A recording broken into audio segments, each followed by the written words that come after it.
Hi everyone, in this video I'll show you how to easily install VMware Workstation Player on any Linux machine. To install VMware Workstation Player, first you need to download the installer to your local machine. So open your search engine and type VMware Workstation Player download. Here on the first link that says www.vmware.com, click on it. Scroll down a bit. Here under VMware Workstation 17 Player section, click this link that says VMware Workstation Player. Now click this link that says Download for free.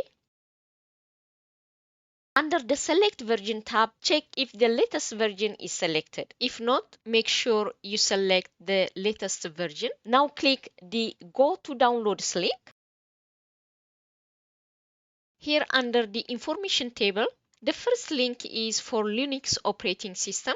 So click on the first option, Download Now, to download the installer on your machine. If you are installing the VMware Workstation Player on Windows operating system, then you may need to click the second option.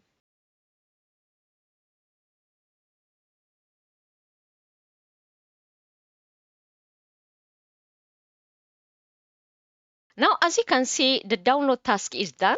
Now open your terminal. You can minimize this. Here first, update your repository using sudo apt update command.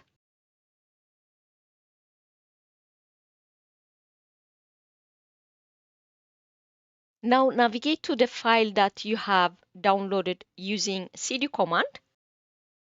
Now use ls command to see list of the files under the current directory. Now give permission the file in order to run as executable program. To do that, use the chmod with combination of plus and x command against this file. Now to start the installation process, run the executable file using the sh command.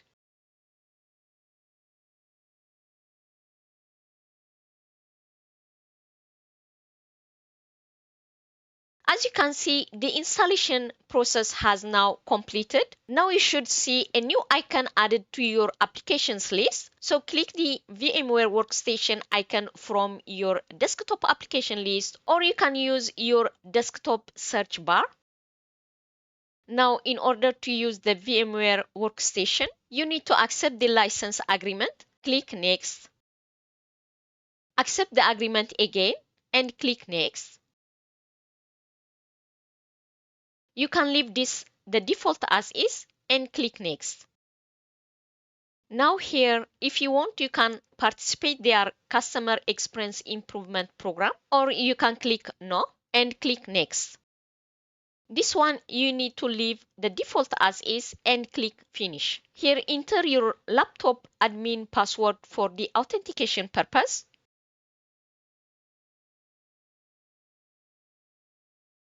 Now you can use this Create a New Virtual Machine option to create a new virtual machine in order to install a different operating system on top of your current operating system. Thank you for watching.